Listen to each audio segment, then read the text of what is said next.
യേശുവിൽ പ്രത്യാശ വയ്ക്കുക.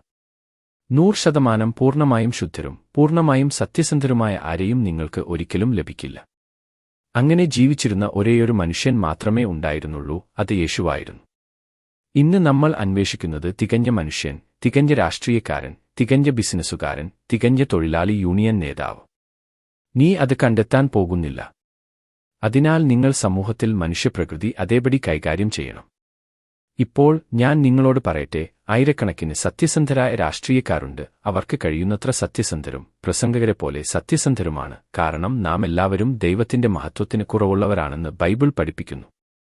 എന്നാൽ ഒരിക്കൽ നമ്മുടെ പ്രശ്നങ്ങൾ നമ്മുടെ പരിധിക്കപ്പുറമാണെന്ന് സർ വിൻസ്റ്റൺ ചർച്ചിൽ പറഞ്ഞു.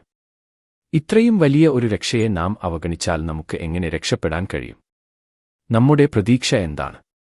ഞാൻ നിങ്ങളോട് പറയുന്നു, നിങ്ങൾക്ക് കുറച്ച് പ്രതീക്ഷ ഉണ്ടായിരിക്കേണ്ടത് വളരെ പ്രധാനമാണ്. ക്രിസ്തുവിലായിരിക്കണം നിങ്ങളുടെ പ്രതീക്ഷയും പ്രത്യാശയും.